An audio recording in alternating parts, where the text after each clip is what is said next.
Hello, everyone.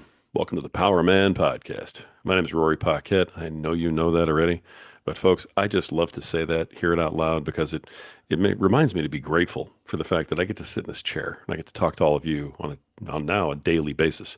When we went to 5 days a while back, you folks, you showed up. And, I was wondering, I was like, can you really take listening to me and all these guys I bring on here 5 days? And not only did you, but we grew even more. So I pushed the envelope one more time and I brought us to 7 days just a little while ago. And you folks responded with a whole bunch of DMs talking about, hey, no more than 7 days, okay?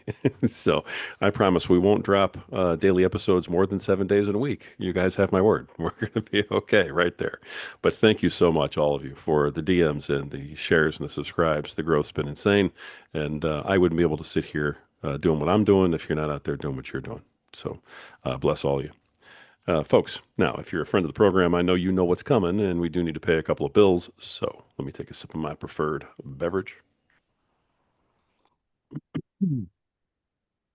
Man, fantastic stuff. And you know what we're drinking? That's right. It's Freedom Hill Coffee at Freedom Hill Coffee on Instagram. Go check them out, look them up.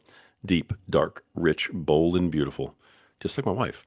They brew a mean cup of joe. It's an absolutely fantastic company. They do all the right things for all the right reasons, and they support veterans, which is a huge, huge, huge reason why we here at the Power Man Podcast support them. If you're a veteran out there, it doesn't matter if you're a man or a woman. If you're a veteran out there, we love you. We thank you for your service, and this is your home. And I'm happy that you're here. Folks, go check them out. Freedom Hill Coffee at Freedom Hill Coffee on Instagram. Let me get one more sip of this so I can keep up with this young buck across the table from me. Oh, there we go. All right. When I first came across this gentleman, one of the tenets that he was talking about men's groups and talking about how it doesn't matter what group you're in, but be in one. And I loved his philosophy. I loved the theories that he has. I love what he has to say. Love his podcast. Folks, you're going to enjoy this message a lot, believe me. This guy belongs on this podcast. I'm really glad he's here with us today. Please welcome men's embodiment coach, group facilitator, and evolutionary guide, as well as the host of the podcast Evolutionary Men, Jason Lange. Jason, how you doing today, brother? So pumped to be here, Rory. Thanks for having me, man. Thank you. Appreciate that very much.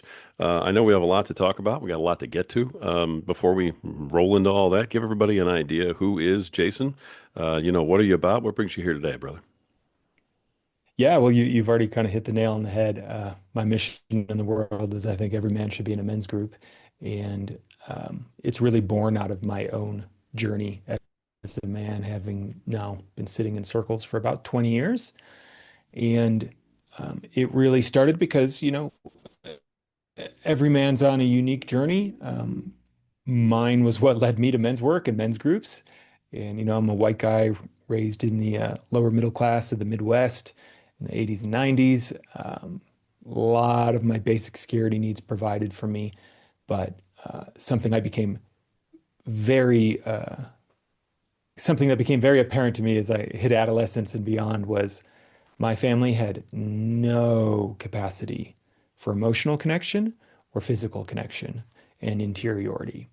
And it took me many, many years to unpack what that neglect did to me and my well-being as a man, particularly in terms of how I felt in my body, how I was able to connect in relationships, and essentially it just left me in a deep place of suffering and pain that led me on a journey to, okay, there's got to be a better way to feel, right? There's got to be a better way to do this. And, and probably more than anything else, what really tipped me over the edge into a place of really making traction for how to live a better life was when I got into men's groups and men's circles and experienced the power of really men's work and kind of inner growth and healing. And, since I got into the work in the kind of mid 2000s, I mean, the need has just gone up, with everything that's kind of playing out culturally with technology. Men, as you well know, are in a lot of pain right now and need a lot of help. The stats are pretty bleak, pretty brutal in terms of the levels of isolation men report, the impact that has on their mental, emotional, and physical health, and even just the rates of suicide, right? Whether veterans or not, it's like 4 times as likely as a man. to commit suicide.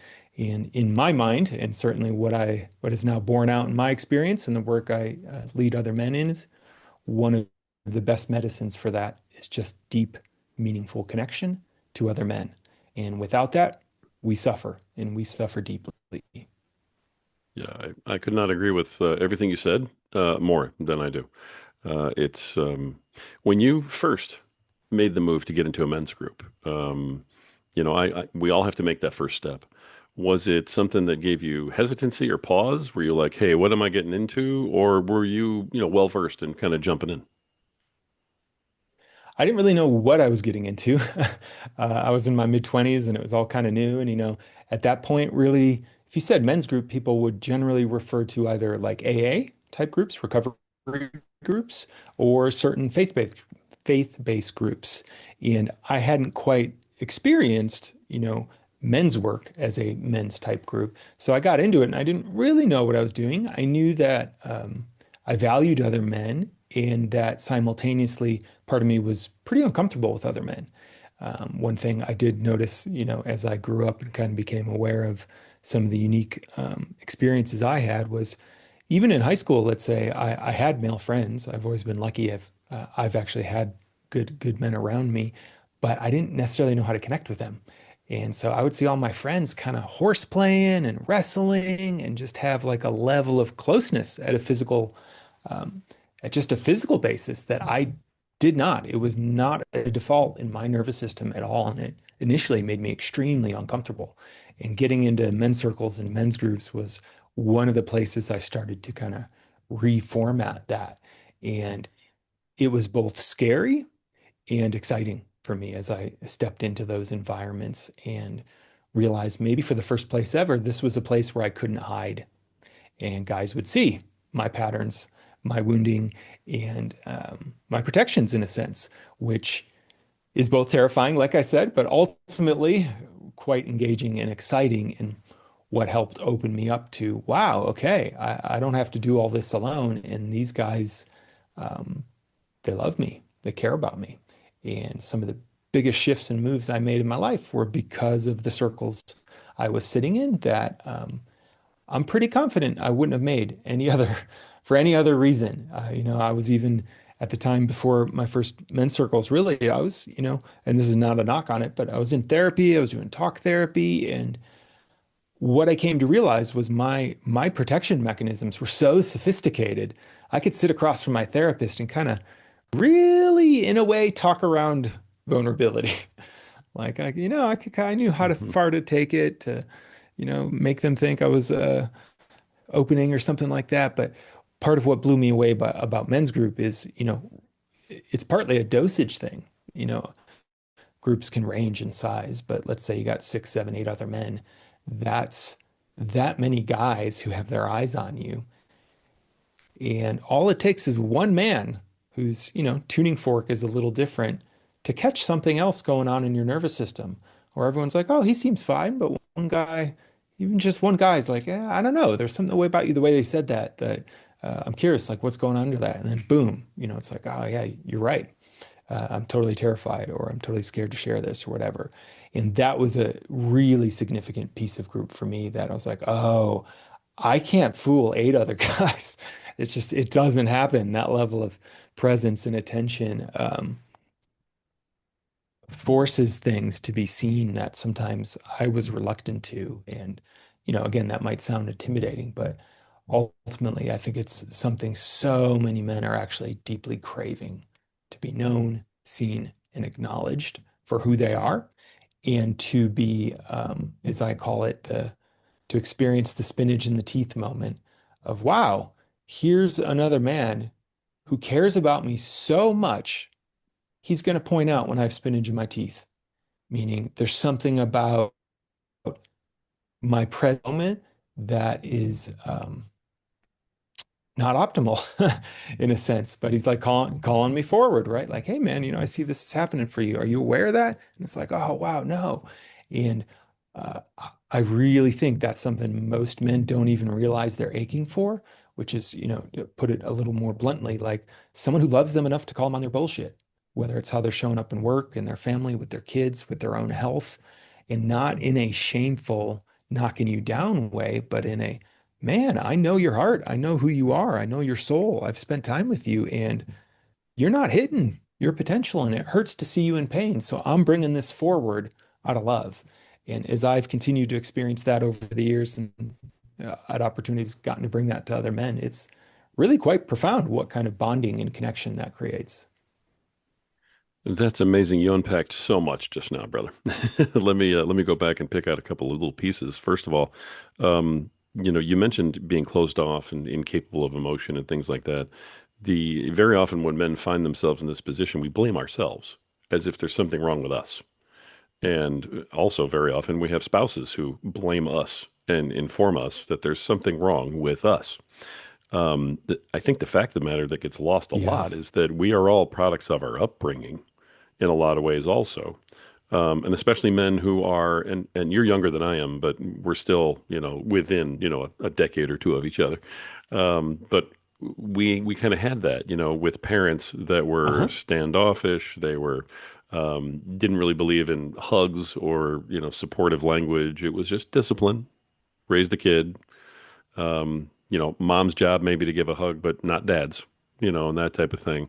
Was that the upbringing you had? Was it more harsh than that, or was it kind of like that way?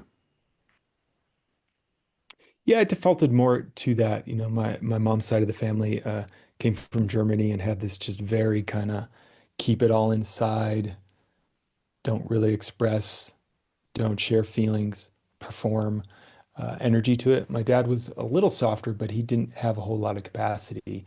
Um, and yeah, I mean, it's so wild looking at kind of that those generations from, honestly, even from like the late 40s to I would include maybe through millennials, the Dr. Spock generation, right? Like, so when you imagine human history and how children were raised, basically you go to any kind of indigenous culture around the world. When you're a baby, you're always held.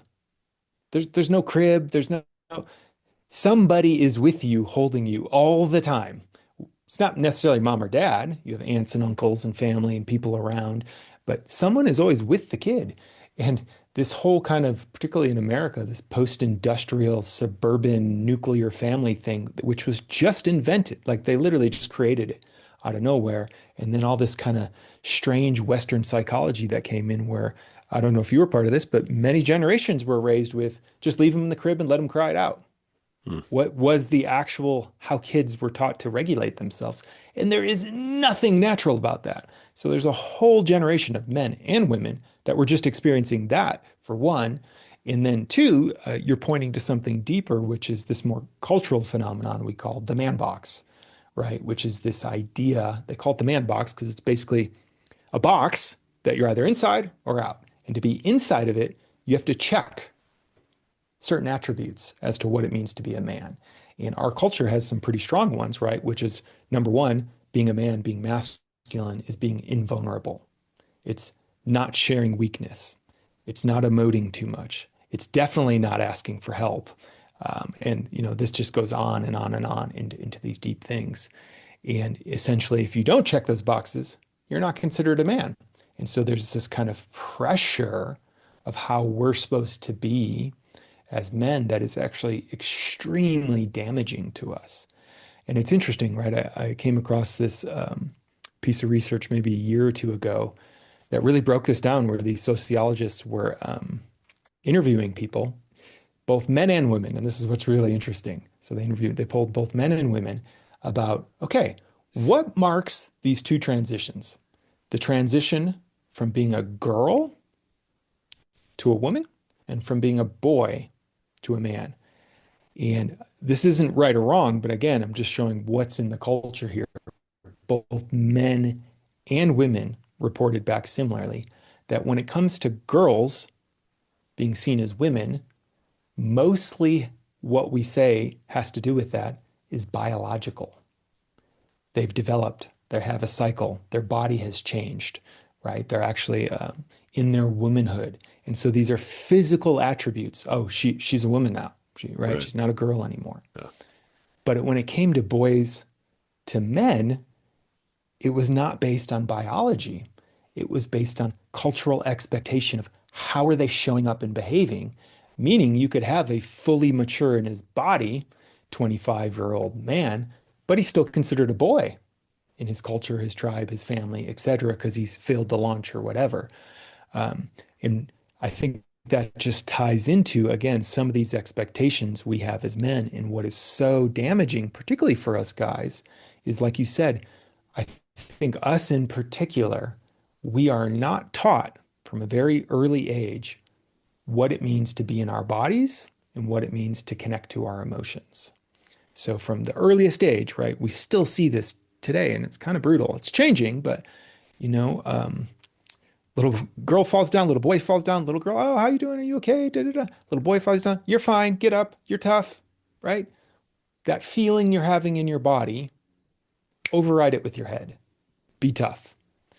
And then, so a lot of boys get this from a very young age. And then we go into the school system, right? Which, they've done tons of research right now, and they're like, if you really want boys to thrive in school, basically what you need to let them do is run around for about 2 hours and be extremely physical. And then their nervous systems regulate, then they can learn. But most schooling is not set up that way. Instead, boys from a young age are taught, sit in your chair, don't move. If you're moving, there's something wrong with you, Right. right? You have Yeah. attention deficit disorder, or you're a bad kid or whatever that might be. So again, ignore that impulse to move in your body as a boy and sit still. And then we go up to adolescence, where then it becomes peer related, where, boys' bodies are changing at different times. There's being in, there's being cool. And what most boys learn pretty quickly is to fit in, I have to not show weakness, right? I got to be tough. And then it just keeps continuing. We get out of there into the workforce.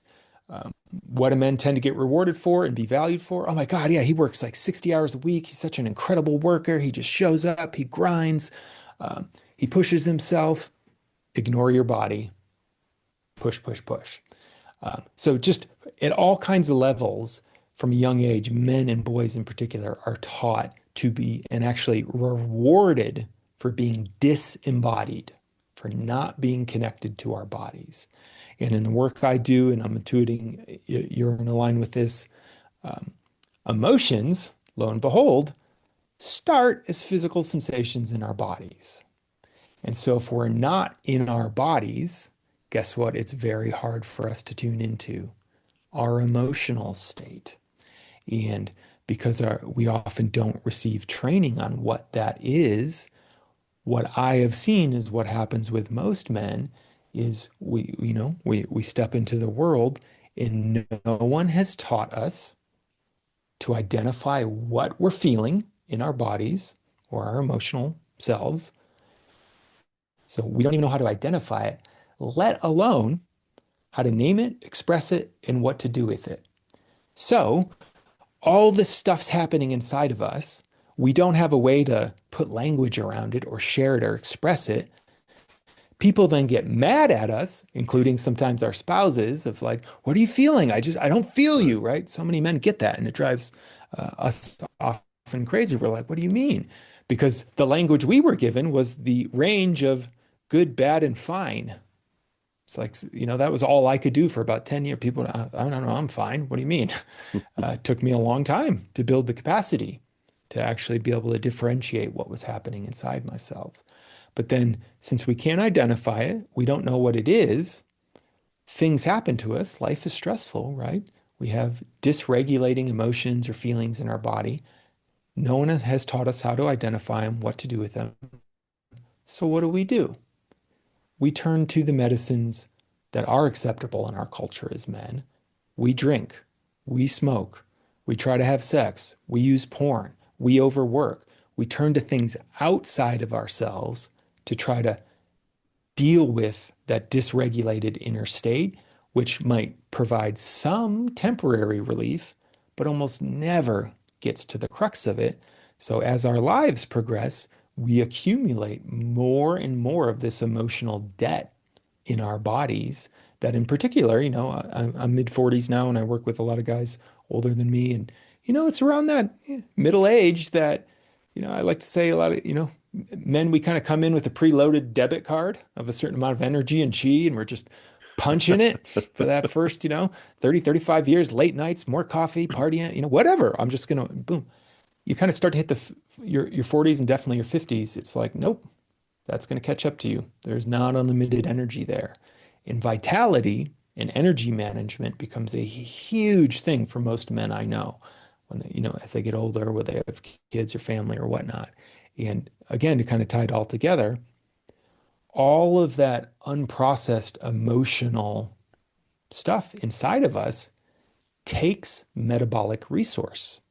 And so this is, just a little kind of mind a demo I give here of, imagine there's that 4-year-old boy and he's feeling hurt or scared or in an emotionally grieving place and he's crying. And you come up to that boy and, this stuff still does happen. And someone's, stop crying. How does the boy do it? They hold their breath, tighten their body. Right? Literally, we stop the emotion by tightening up and holding it inside of ourselves. And there's more and more research now pointing to this, right? In terms of somatics and body work, the fascia in our body. And I was even reading one thing down to like the cellular level, certain Hmm. things freeze up to try to create stability in our system by not having to deal with it. And the point is, holding takes energy. And so another example anyone listening could do right now, if I'm like, okay, I just want you to tense up all the muscles in your body, right? Flex your biceps, your core right now.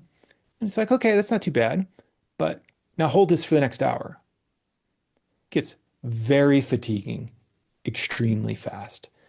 And while not quite that extreme, that is happening for so many men at a physical, embodied, and emotional level of all this unprocessed emotional content. We're taught we're weak if we have tears. We're taught fear is something we should just push through. And so, for some guys I work with, right, the more nice guys, we grew up seeing the damaging effects of male aggression. So we even shut down our own anger in Hmm. vitality and hold that inside and bite our tongue or want to be nice. And the whole point of it is all this stuff gets frozen inside. We're expected to behave a certain way because of the man box, and it sets us up to kind of lose, frankly, right? We're not given the skills and tools we need to thrive in an increasingly stressful world, I would say. And so more and more men, right? Then the last thing we're taught is, whatever you do, don't share any of that with another man. So hold it inside. And this is where the isolation, the depression, the numbing, the addictions, and I would even point to a lot of the suicide start to rack up for men. I love that last point about how, for a very long time we were taught don't ever share it around other men. Um, I feel as though that has Yeah. changed quite a bit, that one piece of it. I mean, everything else, I agree with you completely. That is still in play. You can't show any of that stuff. There's the old adage that says, your wife, your daughter, your family would rather see you die on your horse than fall off of it, type of thing.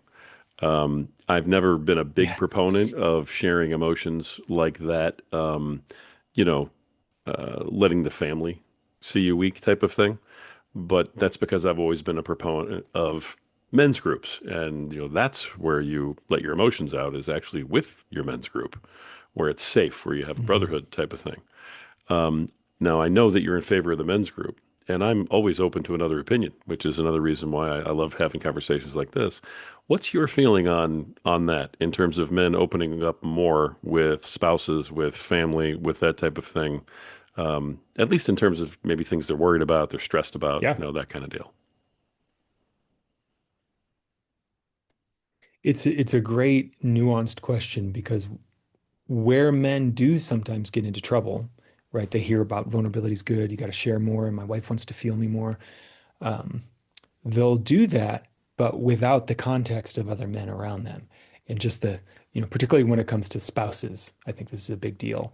Um, And we're guys, so we like analogies and metaphors and whatnot. So I always use the image of single circuits versus parallel circuits. So if you think of just even the old Christmas tree lights, right? String of Christmas tree lights back in the day would have, 100 lights on a string.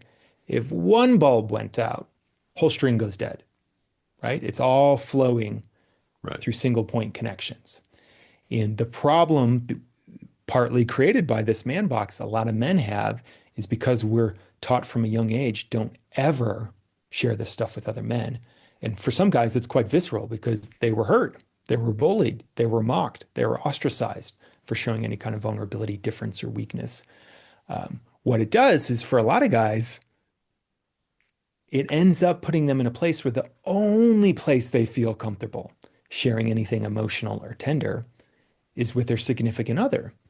And that ends up putting a lot of stress on that relationship if it's the only point of connection, because suddenly this is my spouse, my lover, my therapist, my best friend, my co-parent, and it can change the relational dynamic, particularly if I'm in duress, I have no support around me, and I bring it forward to my spouse. It I mostly work in the heterosexual sphere, but this really applies anywhere. If I'm emoting, I'm putting whoever I'm relating with into the masculine. They are holding space for me. So this is a big problem for some relationships when men have nowhere else. They finally bring something vulnerable forward and they're like, oh my God, I'm so scared, or da da da da. And their partner's like, whoa, you're like, I don't know what to do with that. This doesn't feel good to me. That feels uncomfortable to me. Now, the nuance here I just want to point to is I am by no means never bring this stuff to your partner or spouse. The difference is it feels completely different if you're in the context of other men. If you are being held by other men in, let's say, a men's group, it shifts to that parallel circuit where it's, ooh, I don't need to put this all on my partner because I'm getting this part of me Yeah. processed and held in all these other different places. And the gift I've seen it allows, I teach a lot of polarity with men, right? Which is just how does the masculine and feminine relate? Some people hate those words these days, but these are just two primal energies that are way deeper than even gender or sex or biology. But what you kind of pointed to is one of the great gifts of a men's group, paradoxically, is other men get to hold us, so we get to be in our feminine. We get to not be holding it all together. We literally can be held. I've been held, and physically sometimes by other men, because that's what I needed. Now, the key to that is when I'm doing that, rather than having to collapse into my emotional experience when I share it with my partner, I'm holding myself and being held in it. And energetically, it feels so different. I've had this experience before, right? When I first became a men's coach 7 or 8 years ago, a little rash, kind of did the burn the bridges strategy. It's like, I'm going to do this thing, and here we go. I'm going to get all this training. And I let go of my kind of traditional work at the time, thinking, okay, I just got to be all in. And it was a financial nightmare. Like I went into like 40 grand in debt, and we wanted to have kids, and my wife was panicking. And when I get stressed, I withdraw. So I kind of go quiet. She was getting like really scared, frankly. She didn't know what my plan was. She didn't feel safe having a kid with me. And I was working this stuff with my men. And we're just kind of an example. I had been processing these emotions with my men, and I got to the root of it. In one way I was taught around this that it works for whatever reason, it works. Is when you do bring this stuff to a partner, or even to a family, I would argue, one way we can kind of stay in our power in it is by really bottom lining it. And this is, kind of a gross generalization. It doesn't literally have to be this, but it's a useful frame of can you share it in 2 sentences or less? Hmm. And so we're at the table one day. I can tell, this is all going on. She starts to share a little bit, and I just turn to her and I look to my wife and I'm like, yeah, Right now in life, it just feels like I'm losing everywhere and I want to be winning and I want to take care of you and our family. And I'm having to figure out how. And my guys are helping me figure that out right now. So just boom, just bottom line to where I was at. Just that, her whole nervous system relaxed. Yeah. And that was it. That was all she needed. He's aware of what's going on. He's revealed it to me and he's working on it. I didn't have to have, and I had other times, 30, 40-minute things. Oh my God, I feel so lost. I don't know. Should I do this or should I do that? And it's bringing up all my self-esteem. Didn't need to do any of that. So the nuance here is with our men, we can be messy. We can not be perfect. They don't care, right? Is what I love about men's group is guys have no demand for us. It's not like a family member or a spouse. And so in there, we get to get clear about what we're feeling and what we need. And then we can bring that back in depth to our partners to let them know where we're at or to our children. And when we do that, it's not experienced as, at least in the many men I've worked with, as weakness or anything. It actually creates connection. And there's a feeling of he knows what's going on and he's able to share it. Because the other thing I'll just share is on the flip side of that, one of the most terrifying things, I think, to children, spouses, really anyone, is if in our nervous system we have the feeling and sense that we are more tuned into what you're feeling than you are, it feels very unsafe. Mm. So this is you could think of a typical thing a lot of men deal with. Seems like, maybe spouse comes at him, seems like you're angry. I'm not angry. What are you talking about? I'm fine. That is Right. actually that often feels very dangerous to someone when it's like, wow, I am more aware of how angry you are than you are right now. That is unsafe. It's Mm. totally different if, as a man, I come up and I'm like, yeah, I'm actually really pissed. I am so furious right now. I can feel the energy in my body. My fists are on fire and I'm just really mad. Paradoxically, that's actually a lot safer because that guy knows where he's at. He's tracking his self sense. Those Yeah. things that, again, as men, men's group can be really useful in helping us get clear about what our experience actually is. And if we're clear on it and we're not collapsed around it, which means totally shut down or frozen, and we're not posturing around it, pretending I'm fine, I'm okay. But when we're right in the middle of, I'm holding this, it's not that my emotion has me, I have it, which is what a good men's group can teach us. Um, it actually becomes quite life affirming to be around men like that. And one of the great gifts we can give to our children is show that, hey, we have emotions as men and we know how to handle them. It's not a problem to cry. It's not a problem to feel sad. It's not a problem to be angry. It's what we do with it that really matters. And, where a lot of us men, um, I don't know what the word, again, kind of got let down was we never had that modeled for us, Right. right? Dads and grandfathers, kind of that more stoic, just don't show it. And so lo and behold, we don't know how to show it. We don't know what to do with it. And that is, I think, a great gift to our children is normalizing as a human being. You are going to have emotions and there's ways to work with them. And that's not a problem. And frankly, the better you are at working with them, the less power they have over you and the less you have to fear them. Nice. I'll stop my diatribe there. Not at all. I loved it really because you really did answer, the question that I brought up and then some. And I appreciate the thoroughness that you answered it with. It wasn't just a flippant answer, so I do. I appreciate that very much. As I'm listening to, what you're saying, there's, of course, I'm thinking of all the interactions I've had, with men in terms of the men's groups and whatnot. One of the things I've been hearing a lot more recently, maybe in the last 6 months, has been men saying, listen, I don't need therapy, as if they're now equating the men's group with therapy. And I've also heard from spouses, they want their husbands in therapy, for instance.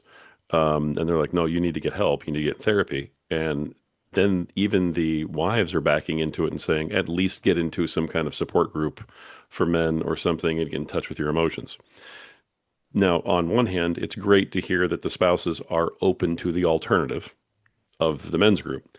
But by the same token, there is a comparison now with Mm. therapy and the men's group. And my worry is that they are not the same at all for men, especially. And so I get concerned that they are being seen as the same thing. Have you encountered any of that? If you haven't, I guess what's your opinion on it? I'd be really curious to hear your thoughts on men's group versus opposed to along with therapy, pros, Sure. cons. Yeah. Yeah. Men's groups can be deeply therapeutic, but they are not therapy. It is a very different experience and relationship. And I kind of bucket it into three categories: therapy, coaching, and men's groups. And they all have slightly different energy, and they're all useful in different ways. And if you really want to be an effective man, guess what? You got to do your cross training, which means sometimes you got to do a little bit of each. And sometimes we'll have different seasons for each. And what I have seen is they actually all complement each other quite deeply and well. So, therapy is unfortunately one of those things that tends to have a pretty deep stigma for men. And there's a lot of work right now being done to change the story on that. And there's some languaging things that support that, where a lot of men have the story, you only go to therapy if you're broken and there's something wrong with you. And, part of the story I want to tell is, do you only go to the gym when you have an injury? No, you go to the gym to promote health and well-being and get stronger. Just like we do that for our physical body, we got to do it for our emotional body and our mental body as well. And therapy is an incredible way to do that. And the whole point of therapy, which is even different than a men's group, is the direction of attention. It is unidirectional, meaning the whole point is the direction of attunement in a therapeutic relationship is the therapist is putting their attention on you. You are not having to hold space for the therapist. If you are, fire that therapist and find a new one, right? And, and it happens. It's Right. crazy to me when I hear these stories sometimes. Yeah. But the point of that, what's powerful about that is therapy in particular can be potent for healing. And in particular, healing our attachment wounding, which for many people, I mean, I've done all kinds of work, co-ed work, men's groups. I've been shocked that to a large extent, there are people who move through this world that have never had anybody put loving, present attention on them without an agenda, period. Right? I'm here to listen, particularly as men, and I just want to hear what's true for you. That in itself is super healing and can go to the core of so many attachment wounds from when we're kids. And therapy is also powerful because of the rhythm, right? You're often working with one person very deeply over an extended period of time, and that person's giving you their full attention. So I strongly encourage men. Doesn't mean you have to be in therapy forever. But like I said, there's often seasons where things come up and we realize I got to work this. And then, like me, I have my therapists on call, meaning sometimes we'll work together for 6 months to a year and then I'll kind of feel complete around something, but then they're still there. So next time I hit an emergency or something big comes up, they know me, they know my life, and I can work through this next pocket. Now, that's a little different, I would argue, than coaching, which tends to be a little bit more practical. And I think guys tend to be a little bit more open to of, I have this problem, I want to fix it. Teach me how to fix it. I want to get better at this.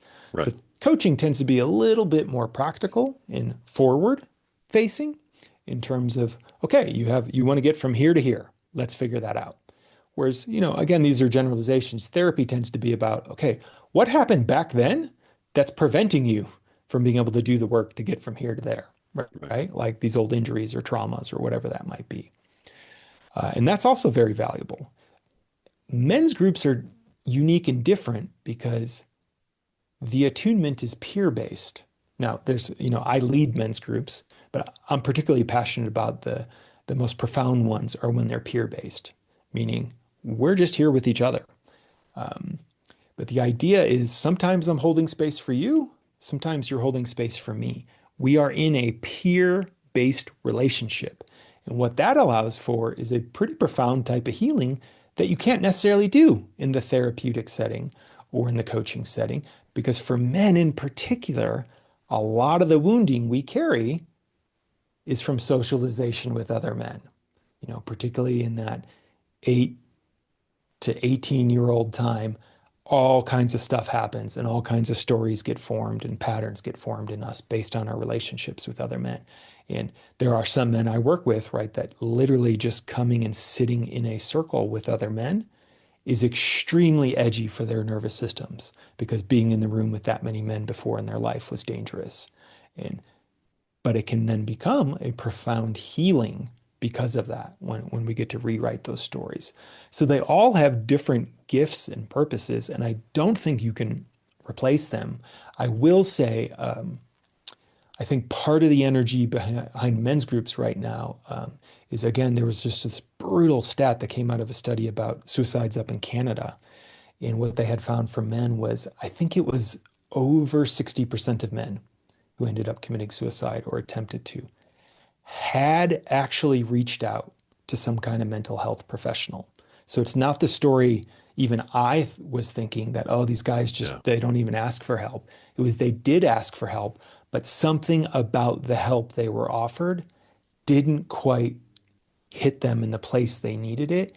And my feeling around that is because it's not the peer thing, right? There's Yeah. something about being held in positive regard by a cohort of men I feel I belong with that brings something else online for us guys, and that therapy doesn't necessarily do. Now, if you really want to crush it as a man, I'll just say, do them both, right? You get into men's group and you're going to get community and connection and support and accountability. And in the process of that, you're going to start to uncover some pretty deep wounding that we all carry and just for whatever reason or habits in our life. And guess what? It's really great to then bring that to your therapist. I was in my group. I had this experience. He triggered me around this. I don't know what that is. Therapists can really slow you down and take you into that in a profound way. And um, I get very excited because I see some real synergies starting to spring up around the ability to do both and how therapists are wise to it as well. I've been talking to a lot of female therapists who work with a lot of men, and they're like, these men come in and they have no friends and they don't know how to connect with anyone. And I can't really help them with that part. But we're doing great work. And it's like, boom, okay, great. Connect them with a men's group. This is kind of the missing piece for them. And I feel very hopeful about the, the lay of the land expanding to include all of these things. Okay, and I'm glad you brought that up because if you talk about it, it seems so petty, but it's a huge barrier to entry for most men, especially men who are mired in the old masculine of, Mhm. stoicism, any of that type of stuff, to talk to a female therapist. And I know some female therapists that are fantastic therapists, but I know personally I could never go see a female therapist. No, I'm older. I'm more, dyed in the wool. Probably, a little, old school. But the fact of the matter is that I do a lot of coaching myself, and I know I would never try to attempt to coach a woman on how to be a woman. I'm not one. I don't have a clue what they're going through as women necessarily. It doesn't mean I can't, coach women in certain circumstances, that sort of thing. But in terms of this, what we're talking about, men need to be coached in how to be, men and be better men and somehow better functioning men. How do you rationalize going to see someone who has never been a man, who has no clue what it's like to be a man, and maybe just read a book about what it's like to be a man, and that's what they're teaching? That's a hard one for me. So Sure. I'm going to give you the opportunity here to change my mind, brother. Yeah, I've worked with both. I've had female therapists and I've had male therapists, and I wouldn't not do either one. And what I mean by that is it also depends on what you're going to work on. So, if we just again grossly simplify two of the major wounds that all humans carry is their mother wound and their father wound, how I relate to the feminine, how I experience it inside of me, how Hmm. I experience it outside of me, how I relate to the masculine inside of me and outside of me. It doesn't matter if you're born in a male body or female body. We have both of these energies inside of us. Some of us tend to be at home more in one than the other. So if I'm having to work a wound around the feminine, it's actually extremely valuable for me to go and work with a female therapist, right? Mm. To work these parts of me that never felt loving presence or connection from my mom. And that as much men's work I've done, it's a different energy. It's just different. It's not better, it's not worse, but it is different. And the feeling of having the feminine holds space for me and my nervous system getting to feel safe in that, extremely healing for me at different points. I did some very deep somatic work with a very wise older woman that was so transformative for me. She wasn't working with me on how to be a better man. She was working with me on how to feel better in my body, right? Just to feel ease in my body, how to relax in my body, some simple things, and how to feel more comfortable both with my own feminine and relating to the feminine in the world, right? She's a woman, so she can help me connect better with women in a sense, because she can Mm. share, oh, this is the experience of what it's like to be in a woman's nervous system. And in a way that couldn't be triggered, actually, I've worked with two female therapists. One of my first ones, because I was so numb and dissociated when I was young and had such a neglectful relationship with my mom, I was terrified of connecting to women. It was so uncomfortable for me. And my first somatic therapist was a woman. And so we got to actually play with in the room, quite literally, me moving my body closer to hers and farther to her, away from her, like just literally, okay, I'm across the room, now get closer. And I got to start to become intimate with my nervous system and the point at which just being close to a woman started to dysregulate me. It felt very uncomfortable for me. And then we were able to work with that in some pretty profound ways, which then, lo and behold, totally changed my dating life. But then, I've Wow. also worked with male therapists who, like he said, the gift of men's groups or being in a group of same male identified guys or a male therapist is they just get what it's like to be a man. And so they know the struggles of that. And that in itself is profoundly healing for us guys, of just that sense of, oh, you just know what it's like, right? It's that look of like, yeah, buddy, I know. And it's like, oh, great, someone knows. And, this is kind of more an intense example, but I've seen it so many times in men's groups when a man gets to a place where he feels courageous enough to reveal not even necessarily strongly suicidal ideation, but just, man, yeah, there's been times in my life part of me just wanted to check out. It's just like, it feels too much. Yeah. And the healing I have seen in men when another man is just sitting right across from him, looks him in the eye and is like, I totally get it, man. I've been there. There's no need to fix it or freak out about it. Just like, I get it. It's just boom. It's like medicine often for the masculine soul of, oh, there's nothing wrong with me. I'm not broken. I'm not alone. I'm like, yeah, no, I just totally get it. I know that feeling. That's the great gift, male therapy and I would say men's groups can give. So again, it just depends what you're working, right? What side of that wounding, Yeah. which for a lot of us, we're carrying wounding around our mother or around our father, and there's different times and places to work on that. So I do think that and some people just based on their relationship, what I found is, yeah, their father was totally abusive, and so they're way too terrified to go see a male therapist, but they'll sit with a woman totally because it doesn't trigger them in the same way, or vice versa. Mm. And eventually you have to work those edges, but there's a lot of reasons I would say to sometimes see one or the other. But I do think part of what you've keyed in on, and even what I was speaking to, is it can't just be that for us men.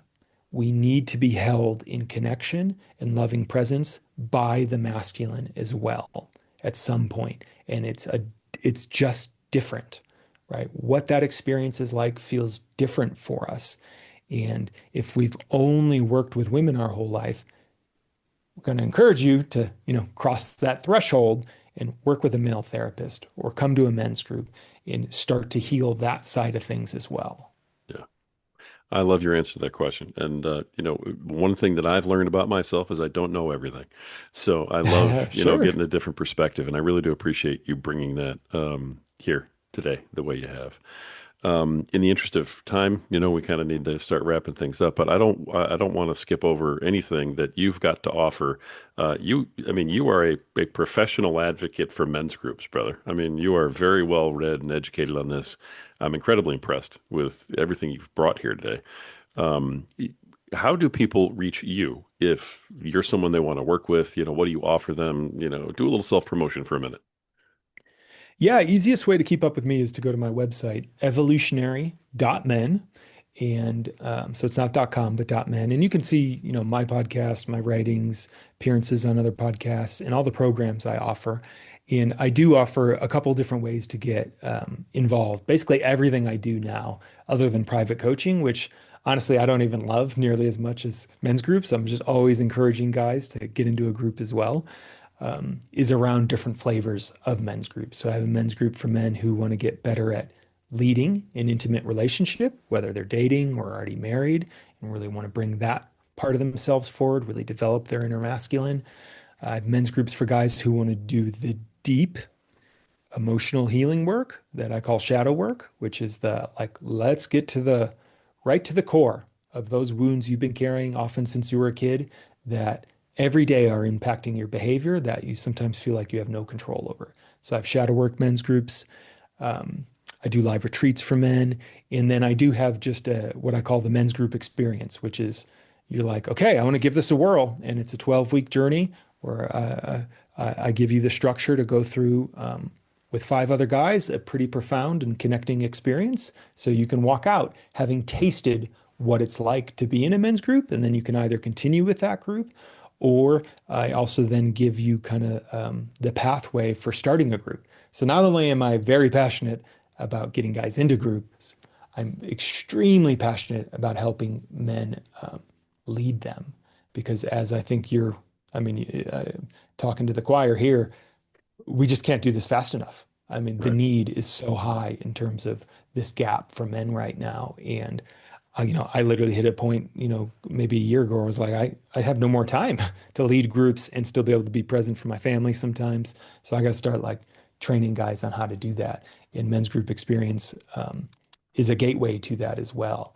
And then, like you and I were chatting before this call, I don't even care if it's with me. I mean, if you're like, hey, I don't know where to get started, I want to find something local, Right. you can just go to my website. There's a contact form there. Shoot me a message. I'm pretty well networked in terms of the men's work, men's group space now. And I will do my best to help you find something, whether it's local or online that feels good to you. It's great to have you now as a resource as well. Because again, to me, obviously, I have a business and I want it to grow, but that's not why I do it, right? I do it because to me, this is the biggest leverage point we have as a culture, society, and planet right now is supporting men. Men's work is human work. The more men are thriving, the more everyone thrives. And our journey is just a little behind, Mhm. right? If we just talk about, the women's movement and feminism, that all sprang online, 50s, 60s, and 70s, and women were allowed to leave the home and enter the workforce and come out into the world. Men's work, there was the first blip of it that really just didn't start till the 90s with Robert Bly and the mythopoetic movement. Um, but it really is only in the last 10 years it's taken off. And Right. we, not to make you feel bad about it, guys, but it's like, yeah, we are a little behind, right? I lead co-ed stuff and couple stuff. And, you get to 40 plus years old, you go to these kind of couples events, conscious relating events, you often have a room full of women who are like, where are all the conscious men? Like I'm ready. I've done my therapy. I'm doing work. I'm ready for something real. And there's just not as many men who are there yet for all the reasons we talked about. Yep. And the great news is if you become one of those men, you're actually in a really good position.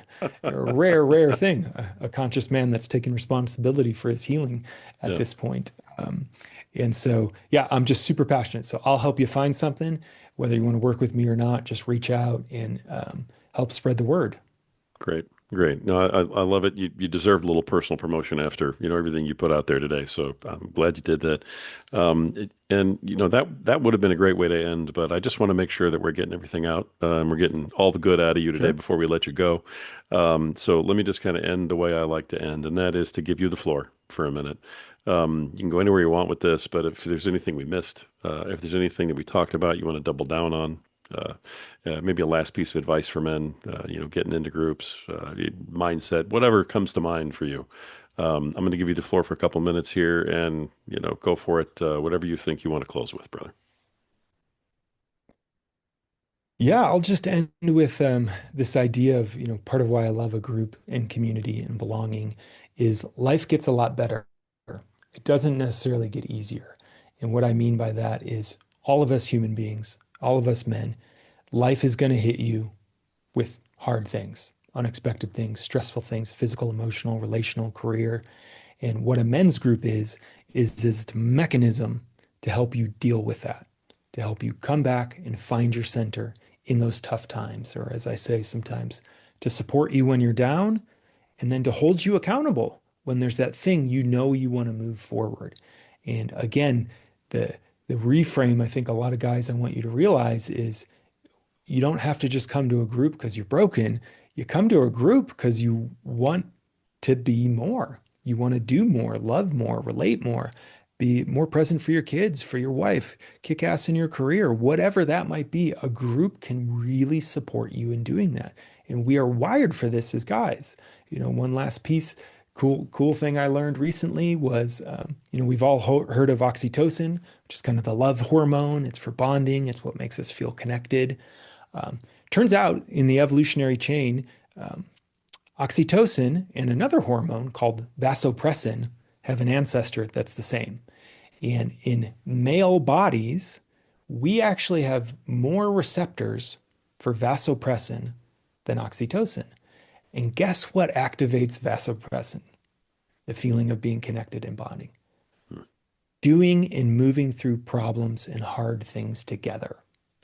And so for men, there is something extraordinarily bonding about moving through stress together, whether that's back in the day on the hunt or at war or building or whatever, those kind of old school style of things, or what I will point to now, which is the new frontier in a world that's mostly been explored and conquered, is doing the hard inner work.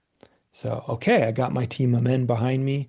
I'm going to turn and face this dark part of myself, this unknown part of myself, this scary part of myself that I've never dealt with or felt before, that for some of us, quite literally goes back generations. My dad was raised a certain way, so he raised me a certain way. His dad was raised a certain way, raised him a certain. And we're the ones that get to turn and face that. And when we do that together as men, the bonding I have seen created is unbelievable. I'm talking about the types of experiences guys can even have in a weekend. You walk away and it's like, we're brothers for life now. And it sticks, right? And it's that thing that I think so many men are craving of just, I got my team, I got my brothers. And the willingness to move through those challenges together is something I would argue we all need at an evolutionary level as men. So don't hesitate. Your life will get better is what I'm going to argue. And you'll be able to handle more. And frankly, it's also just more fun. It's more fun to deal with life when you got good guys in your court. Sounds good. It's a great close. I love that, Jason. Thank you so much, man. A lot of really good information, folks. Jason Lange, men's embodiment coach, group facilitator, evolutionary guide, and host of the podcast Evolutionary Men. Go check it out. Jason, thank you so much for everything you brought today and sharing what you have and for taking on my goofy questions like that when I didn't prepare you for them at all. Man, you handled it all like a champ. You knocked it out of the park, I love and it. I learned something. I don't always get to say that at the end of a podcast, but I learned something today, and it was great having you on, brother. Thank you. Such a pleasure being here. Thank you for everything you do for men. Thank you. Folks, that's another episode of the Power of Man podcast. And the reason we bring powerful men like this on with very powerful messages is because, we are united in supporting you and taking back your power to become a better provider, a better protector, a better leader tomorrow than you are today, to become a better father, a better husband, a better man tomorrow than you are today. And the reason we want that for you is because you have value and you're worth it. And at some point, you just have to believe it. Until next time.